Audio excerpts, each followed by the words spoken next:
Hello my dear friends, आप सबका स्वागत है पावर विद इन क्लासेस में। तो आज हम लोग क्लास 10th के एसएसटी के वीवीआई क्वेश्चन आंसर को करने वाले हैं, जो आपके बोर्ड परीक्षा के लिए काफ़ी महत्वपूर्ण है। यदि आपको वीडियो अच्छा लगे तो एक लाइक और चैनल पर नए हैं तो चैनल को सब्सक्राइब अवश्य कर दीजिएगा और बेल आइकन को प्रेस कर दीजिएगा, ताकि आने वाला हर एक वीडियो सबसे पहले आप तक जाए।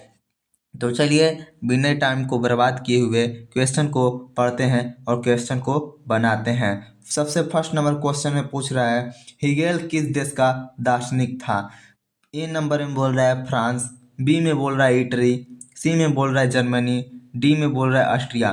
तो यदि आपको इसका आंसर मालूम है तो ज़रूर बताइए। इसका करेक्ट ऑप्शन होगा जर्मनी।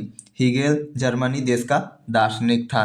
चलिए अगले क्वेश्चन में बढ़ते हैं। अगला क्वेश्चन क्या बोल रहा है, गांधी जी ने किस गोलमेज सम्मेलन में भाग लिया। गांधी जी ने किस गोलमेज सम्मेलन में भाग लिया। ए में बोल रहा है प्रथम गोलमेज सम्मेलन, बी में बोल रहा है द्वितीय गोलमेज सम्मेलन, सी में बोल रहा है तृतीय गोलमेज सम्मेलन, डी में बोल रहा है इसमें से सभी। तो इसका करेक्ट ऑप्शन होगा द्वितीय गोलमेज सम्मेलन, यानी बी नंबर ऑप्शन। अगला क्वेश्चन क्या बोल रहा है, क्यूनाइन का उपयोग की होता है। क्यूनाइन का उपयोग आखिर किस में होता है। ए में बोल रहा है मलेरिया में, बी में बोल रहा है कैंसर में, सी में बोल रहा है दर्द निवारण में और डी में बोल रहा है टीबी में। तो इसका करेक्ट ऑप्शन होगा ए, यानी मलेरिया में। चलिए अगले क्वेश्चन में बढ़ते हैं। अगला क्वेश्चन क्या बोल रहा है, निम्न में से पुरानी जलोढ़ मिट्टी क्या कौन है। निम्न में पुरानी जलोढ़ मिट्टी कौन है। तो इसमें ए में बोल रहा है खादर, बी में बोल रहा है बांगर, सी में बोल रहा है लेटरनाइट, डी में बोल रहा है इनमें से कोई नहीं। तो इसका करेक्ट ऑप्शन होगा बांगर। क्या होगा, बांगर।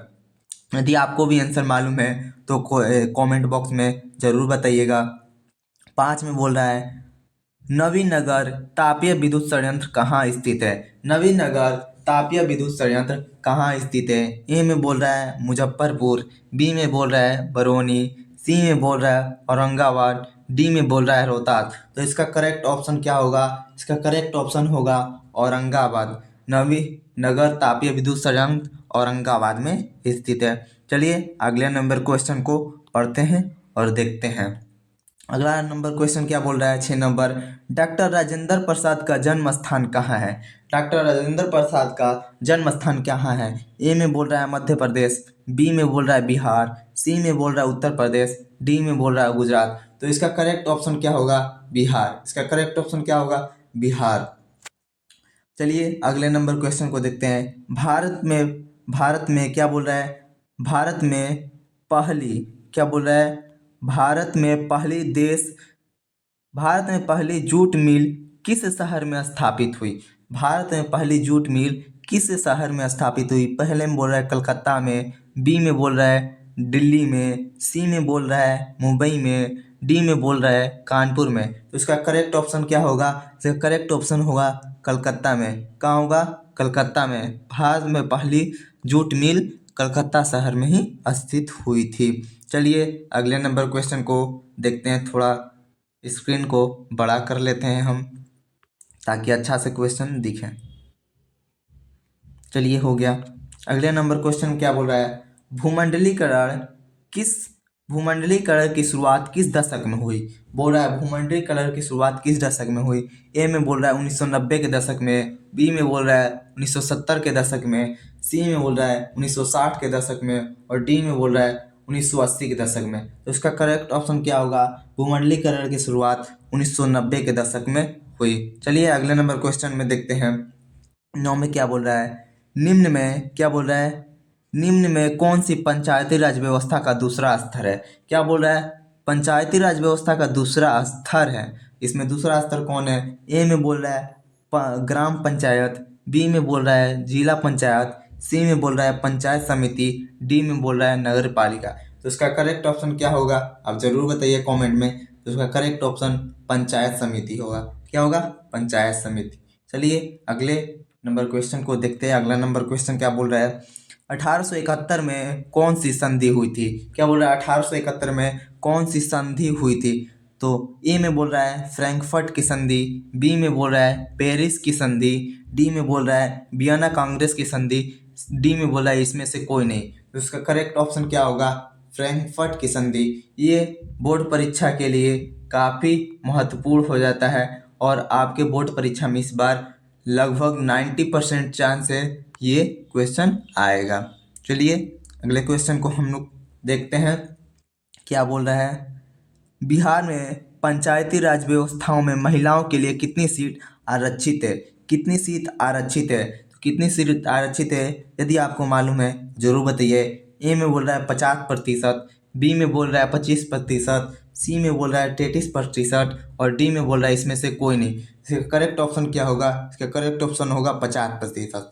महिलाओं के लिए 50% सीट आरक्षित है पंचायती राज व्यवस्था के लिए। चलिए अगले नंबर क्वेश्चन को पढ़ते हैं और समझते हैं। अगला नंबर क्वेश्चन क्या बोला है? निम्नलिखित जल जमाव वाले क्षेत्र को कहा जाता है। निम्नलिखित जल जमाव वाले क्षेत्रों को क्या कहा जाता है? यदि आपको मालूम है तो ज़रूर बताइए। ए में बोल रहा है वेटलैंड, बी में बोल रहा है मार्शलैंड, डी में बोल रहा है ड्राटलैंड, डी में बोल रहा है इसमें से कोई नहीं। तो इसका करेक्ट ऑप्शन क्या होगा आप जरूर बताइए। इसका करेक्ट ऑप्शन होगा वाटलैंड। इसका करेक्ट क्या ऑप्शन होगा? वाटलैंड। अगले नंबर क्वेश्चन को देखते हैं और पढ़ते हैं। जर्मनी के एकीकरण के प्रमुख वास्तुकार कौन है? प्रमुख वास्तुकार का पूछ रहा है। जर्मनी के एकीकरण के कौन है? ए में बोल रहा है मेजनी, बी में बोला है गैरीबाल्डी, पी में क्या है गैरीबाल्डी, सी में लेनिन और डी में बिस्मार्क। तो इसका करेक्ट ऑप्शन क्या होगा? इसका करेक्ट ऑप्शन होगा डी यानी बिस्मार्क। इसका करेक्ट ऑप्शन बिस्मार्क होगा। चलिए अगले नंबर क्वेश्चन को हम लोग बनाते हैं। अगला नंबर क्वेश्चन क्या है देखते हैं। 14 नंबर में बोल रहा है तूतीकरण पतन किस राज्य में स्थित है? बोला तूतीकरण पतन किस राज्य में स्थित है? यदि आपको मालूम है तो इसका आंसर जरूर बताएं। ए में बोल रहा है गुजरात, बी में बोल रहा है गोवा, सी में बोल रहा है तमिलनाडु, डी में बोल रहा है कर्नाटक। तो इसका करेक्ट ऑप्शन होगा सी यानी तमिलनाडु। इसका करेक्ट ऑप्शन क्या होगा? तमिलनाडु। चलिए अगले नंबर क्वेश्चन को पढ़ते हैं और बनाते हैं। स्वर्णिम चतुर्भुज यानी बोल रहे हैं स्वर्णिम चतुर्भुज योजना महामार्ग किस शहर को नहीं जोड़ता है? बोल रहा है कि ये जो चतुर्भुज योजना है ये महासड़क मार्ग किस शहर को नहीं जोड़ता है? किस शहर को नहीं जोड़ता है? ए में दिया है दिल्ली, बी में बोल रहा है गुवाहाटी, सी में बोल रहा है चेन्नई, डी में बोल रहा है कोलकाता। तो इसका करेक्ट ऑप्शन होगा क्या? इसका करेक्ट ऑप्शन होगा गुवाहाटी। चलिए अगले क्वेश्चन को पढ़ते हैं और बनाते हैं। गांधी जी ने क्या बोल रहा है? गांधी जी ने सॉरी हिल गया थोड़ा सा, इसको इधर कर लेते हैं। इसको गांधी जी ने भारत में सत्याग्रह का पहला प्रयोग कहाँ किया था? बोल रहा है गांधी जी ने सत्याग्रह का पहला प्रयोग कहाँ किया था? ए में बोल रहा है चंपारण में, बी में बोल रहा है खेड़ा में, डी में बोल रहा है अहमदाबाद में, डी में बोल रहा है कोलकाता में। तो उसका करेक्ट ऑप्शन होगा चंपारण में। कहाँ होगा? चंपारण में। चलिए अगले क्वेश्चन को देखते हैं। अखिल भारतीय किसान सभा का गठन कहाँ और कब हुआ था? बोल रहा अखिल भारतीय किसान सभा का गठन कहाँ और कब हुआ था? तो इसका करेक्ट ऑप्शन आपको मालूम है तो जरूर बताइए। ए में बोल रहा है बिहटा 1928 में, सोनपुर 1929 में, लखनऊ 1936 में, पटना 1937 में। तो इसका करेक्ट ऑप्शन होगा क्या? लखनऊ 1936 में। चलिए अगले क्वेश्चन को पढ़ते हैं और बनाते हैं। अगला नंबर क्वेश्चन का बोल रहा है 18 नंबर। निम्नलिखित में किसने पटना का नाम आजिमाबाद किया? बोल रहा है निम्नलिखित में किसने पटना का नाम आजिमाबाद किया? ए में बोल रहा है औरंगजेब, बी में बोल रहा है शाह आलम, डी में बोल रहा है दारा सिकोह और डी में बोल रहा है अजीमू शाह। तो इसका करेक्ट ऑप्शन होगा डी अजीमू शाह। चलिए अगले क्वेश्चन को पढ़ते हैं और बनाते हैं। 19 में बोल रहा है नरोत्तम सिंह हाकू कहाँ का शासक था? नरोत्तम सिन्हाकू कहाँ का शासक था? ए में बोल रहा है वियतनाम का, बी में बोल रहा है लाओस के, डी में बोल रहा है कंबोडिया के, और डी में बोल रहा है थाईलैंड के। तो इसका करेक्ट ऑप्शन होगा सी यानी कंबोडिया के। चलिए अगले नंबर क्वेश्चन को बनाते हैं। अगला नंबर क्वेश्चन क्या बोल रहा है? भारत में न्यूनतम मजदूरी कानून किस वर्ष पारित हुई? भारत में न्यूनतम मजदूरी कानून किस वर्ष पारित हुई? तो इसका करेक्ट ऑप्शन क्या होगा आप जरूर बताइए, मालूम है तो।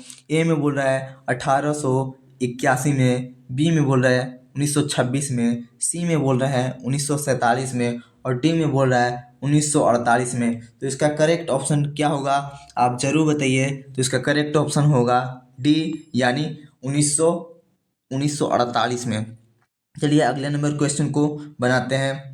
यूरोप वासियों के लिए किस देश की साहित्य एवं विज्ञान प्रेरणा के स्रोत हैं? बोल रहा है यूरोप वासियों के लिए किस देश के लिए साहित्य और विज्ञान प्रेरणा के स्रोत हैं? ए में बोल रहा है जर्मनी, बी में बोल रहा है तुर्की, सी में बोल रहा है यूनान, और डी में बोल रहा है इंग्लैंड। तो इसका करेक्ट ऑप्शन आपको मालूम है तो जरूर बताइए। इसका करेक्ट ऑप्शन होगा सी यानी कि यूनान। चलिए अगले क्वेश्चन को पढ़ते हैं और बनाते हैं। 22 नंबर क्वेश्चन में क्या बोल रहा है? राष्ट्रवादी की अवधारणा का जन्म किस घटना में माना जाता है? राष्ट्रवाद की अवधारणा का जन्म किस घटना से माना जाता है? ए में बोल रहा है पुनर्जागरण काल, बी में बोल रहा है धन सुधार आंदोलन, बी में बोल रहा है धम्म सुधार आंदोलन, सी में बोल रहा है गौरवपूर्ण क्रांति, डी में बोल रहा है फ्रांस की क्रांति। तो इसका करेक्ट ऑप्शन क्या होगा आप जरूर बताइए। तो इसका करेक्ट ऑप्शन होगा पुनर्जागरण काल से। पुनर्जागरण काल ही राष्ट्रवाद की अवधारणा का हेतु दे दिया था। अगले नंबर क्वेश्चन को पढ़ते हैं और बनाते हैं। अगले नंबर क्वेश्चन क्या बोल रहा है? मेटरनिक कौन था? मेटरनिक कौन था? ए में बोल रहा है ऑस्ट्रिया का चांसलर, बी में बोल रहा है फ्रांस का सम्राट, सी में बोल रहा है रूस का जार, और डी में बोल रहा है प्रसा का चांसलर। तो इसका करेक्ट ऑप्शन होगा ऑस्ट्रिया का चांसलर। मेटरनिक कहाँ का चांसलर था? ऑस्ट्रिया का चांसलर। ये क्वेश्चन 90 से 95% चांस है इस बार क्वेश्चन आएगा ही आएगा, इसको याद अवश्य रखिएगा। अगले नंबर क्वेश्चन में बोल रहा है महात्मा गांधी को चंपारण आने का निमंत्रण किसने दिया था? महात्मा गांधी को चंपारण आने का निमंत्रण किसने दिया था? ए में बोल रहा है गोरख प्रसाद, बी में बोल रहा है ब्रज किशोर प्रसाद, सी में बोल रहा है राजकुमार शुक्ल, डी में बोल रहा है राजेंद्र प्रसाद। तो इसका करेक्ट ऑप्शन होगा राजकुमार शुक्ल। इसका करेक्ट ऑप्शन क्या होगा? राजकुमार शुक्ल। चलिए अगले नंबर क्वेश्चन को देखते हैं। अगला नंबर क्वेश्चन क्या बोल रहा है?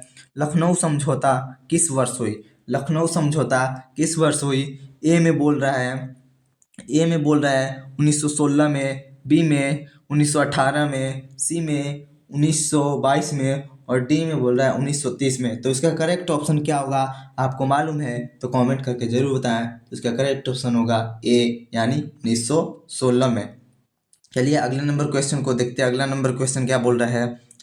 भारत का डाक विभाग कितने जोनों में विभाजित है? भारत का डाक विभाग कितने जोनों में विभाजित है? ए में बोल रहा है 8, बी में बोल रहा है 7, सी में बोल रहा है 6, और डी में बोल रहा है 5। तो इसका करेक्ट ऑप्शन क्या होगा? इसका करेक्ट ऑप्शन होगा 8 यानी 8 भागों में यानी 8 जोनों में विभाजित है। चलिए अगले नंबर क्वेश्चन को देखते हैं और समझकर बनाते हैं। बोल रहा है अगला नंबर क्वेश्चन 2011 की जनगणना के अनुसार बिहार की साक्षरता दर है। बोल रहा है इसका ए में बोल रहा है 47%, बी में बोल रहा है 54.9%, सी में बोल रहा है 61.8%, और डी में बोल रहा है 65.4%। तो इसका करेक्ट ऑप्शन होगा, इसका करेक्ट ऑप्शन क्या होगा आप जरूर बताइए। इसका करेक्ट ऑप्शन होगा सी यानी 61.8%। कितना होगा? 61.8% इसका करेक्ट ऑप्शन होगा। चलिए अगले नंबर क्वेश्चन को पढ़ते हैं और बनाते हैं। बिहार की पहली रेलवे लाइन कौन थी? बिहार की पहली रेलवे लाइन कौन थी? ए में बोल रहा है मार्टिन लाइन रेलवे, बी में बोल रहा है ईस्ट इंडिया रेलवे, सी में बोल रहा है भारतीय रेलवे, डी में बोल रहा है बिहार रेलवे सेवा। तो इसका करेक्ट ऑप्शन होगा ईस्ट इंडिया रेलवे। बिहार की पहले railway line east India railway थी। अगला क्वेश्चन क्या बोल रहा है, कहलगांव तापीय विद्युत परियोजना किस जिले में अवस्थित है। कहलगांव तापीय विद्युत परियोजना किस जिला में अवस्थित है। यदि आपको मालूम है तो इसका करेक्ट ऑप्शन जरूर बताएं। पहला में बोल रहा है बांका, बी में बोल रहा है भागलपुर, सी में बोल रहा है वैशाली और डी में बोल रहा है बक्सर। इसका करेक्ट ऑप्शन आपको मालूम है तो बताइए। इसका करेक्ट ऑप्शन है भागलपुर यानी बी। चलिए अगले क्वेश्चन को पूछ रहे हैं। अगला क्वेश्चन क्या बोल रहा है, बिहार की राजधानी है। बिहार की, ये तो सबसे आसान है, आप लोग आराम से बना लीजिएगा। बिहार की राजधानी पटना है, ये तो आप लोग जानते ही होंगे। चलिए अगले नंबर क्वेश्चन को पढ़ते हैं। तिनकठिया प्रणाली किस पर लागू थी। तिनकठिया प्रणाली किस पर लागू थी। किसानों पर, श्रमिकों पर, व्यापारियों पर, उद्योगपतियों पर। तो तिनकठिया प्रणाली किसानों पर लागू थी। तिनकठिया प्रणाली किसानों पर लागू थी। चलिए अगले नंबर क्वेश्चन को पढ़ते हैं और बनाते हैं। इनमें से कौन चिपको आंदोलन से संबंधित है। बोल रहा है इनमें से कौन चिपको आंदोलन से संबंधित है। तो इसका करेक्ट ऑप्शन क्या होगा आपको जरूर बताइए, मालूम है तो इसका करेक्ट ऑप्शन होगा सी सुंदरलाल बहुगुणा। इसका करेक्ट ऑप्शन क्या होगा, सी सुंदरलाल बहुगुणा। तो चलिए अगले नंबर क्वेश्चन को बनाते हैं। अगला नंबर क्वेश्चन क्या बोल रहा है, अगला नंबर क्वेश्चन बोल रहा है सुंदरवन किस राज्य में है। सुंदरवन किस राज्य में है। ए में बोल रहा है पश्चिम बंगाल, बी में महाराष्ट्र, सी में कर्नाटक, डी में केरल। तो इसका करेक्ट ऑप्शन होगा पश्चिम बंगाल। क्या होगा, पश्चिम बंगाल। चलिए अगला नंबर क्वेश्चन को पढ़ते हैं और बनाते हैं। 34 में क्या बोल रहा है, इनमें से कौन लोहा का अयस्क है। बोल रहा है इसमें से लोहा का अयस्क कौन है। तो ए में बोल रहा है लिग्नेनाइट, बी में बॉक्साइट, सी में हेमेटाइट, डी में पाराइट। तो इसका करेक्ट ऑप्शन क्या होगा, हेमेटाइट। इसका करेक्ट ऑप्शन हेमाटाइट होगा। चलिए अगले नंबर क्वेश्चन को पढ़ते हैं और बनाते हैं। सबसे घटिया कोयला है यानी सबसे खराब कोयला, यानी क्या है, सबसे खराब कोयला कौन है। खराब कोयला, तो इसके सबसे खराब कोयला पीट है, आप लोग जानते ही होंगे। ये VVI क्वेश्चन है, आप लोग इसे याद जरूर रखिएगा। चलिए अगले क्वेश्चन को पढ़ते हैं और बनाते हैं। अगला क्वेश्चन क्या बोल रहा है, अगला क्वेश्चन निम्नलिखित में किस खनिज के साथ प्राकृतिक गैस पाई जाती है। बोल रहा है किस खनिज के साथ प्राकृतिक गैस पाई जाती है। पहला में बोल रहा है कोयला, बी में बोल रहा है चूना पत्थर, सी में बोल रहा है पेट्रोलियम और डी में बोल रहा है यूरेनियम। तो इसका करेक्ट ऑप्शन होगा पेट्रोलियम। क्या होगा, पेट्रोलियम। चलिए अगले क्वेश्चन को बनाते हैं। क्या बोल रहा है अगला क्वेश्चन, गोविंद सागर कृत्रिम जलाशय संबंधित है। गोविंद सागर कृत्रिम जलाशय संबंधित है, किस से संबंधित है। यदि आपको मालूम है तो जरूर बताइए। ए में बोल रहा है रिहंद बांध से, बी में बोल रहा है हीराकुंड बांध से, सी में बोल रहा है भाखड़ा नागल बांध से और डी में बोल रहा है ये क्या है, सॉरी यहाँ पर नहीं दिख रहा है, डी में बोल रहा है नरोत्तम बांध से। क्या से, नरोत्तम बांध से। तो इसका करेक्ट ऑप्शन होगा सी भाखड़ा नागल बांध से। क्या होगा, सी भाखड़ा नागल बांध से। चलिए अगले क्वेश्चन को देखते हैं। अगला क्वेश्चन क्या बोल रहा है, प्राकृतिक गैस पाई जाती है। प्राकृतिक गैस पाई जाती है, किससे पाई जाती है। तो यूरेनियम के साथ, कोयला के साथ, खनिज तेल के साथ, चूना पत्थर के साथ। तो इस बता दिए हैं, ऊपर ही बता दिए हैं, खनिज तेल के साथ। किसके साथ, खनिज के तेल के साथ। अगला नंबर क्वेश्चन है, क्या बोल रहा है रेलवे वर्कशॉप कहाँ स्थित है। रेलवे वर्कशॉप कहाँ स्थित है। तो इसका करेक्ट ऑप्शन होगा जमालपुर। क्या होगा, जमालपुर। चलिए अगले नंबर क्वेश्चन को 40 में पढ़ते हैं। 40 में क्या बोल रहा है, पक्की सड़क, क्या बोल रहा है, पक्की सड़कों की लंबाई की दृष्टि से प्रथम स्थान किस राज्य का है। तो प्रथम स्थान किस राज्य का है, आप लोग जरूर बताइए, आपको मालूम है तो इसका करेक्ट ऑप्शन होगा बी यानी महाराष्ट्र से। महाराष्ट्र सबसे प्रथम स्थान पे है पक्की सड़कों की दृष्टि से सबसे पहले स्थान पे है। और 41 नंबर क्वेश्चन क्या बोल रहा है? ISI का प्रतीक हमारी रक्षा करती है। नकली और गैर मानकों उत्पाद से विक्रेताओं द्वारा गलत सामान देने से घटिया वस्तु से उपयुक्त सभी। यदि आपको मालूम है इसे कमेंट में ज़रूर बताएं। इसका कमेंट में आंसर क्या होगा आप ज़रूर बताएं। इसका कमेंट में आंसर क्या होगा। तो चलिए, हम लोग का सफ़र यहीं तक रहा। अब मिलते हैं अगली वीडियो में आपसे। तब तक के लिए जय हिंद। यदि आपको वीडियो अच्छा लगा होगा तो एक लाइक, और चैनल पर नए हैं चैनल को सब्सक्राइब अवश्य कर लीजिएगा और बेल आइकन को प्रेस कर लीजिएगा ताकि आने वाला हर एक वीडियो सबसे पहले आप तक जाए। तो चलिए, हम आपसे अगली वीडियो में मिलते हैं। तब तक के लिए जय हिंद। यदि आपको इसका PDF चाहिए तो इस नंबर पे कॉल या मैसेज अवश्य कर लीजिएगा। हम यहाँ पर लिख देते हैं, यहाँ पर अपना नंबर यहाँ पर लिख देते हैं 92 29 66 41 54। इस पे मैसेज कीजिएगा। क्या कीजिएगा? मैसेज। इस पे मैसेज कीजिएगा तो इस पे आपको इसका PDF मिल जाएगा। चलिए, जय हिंद। अगली वीडियो में हम आपसे मिलते हैं।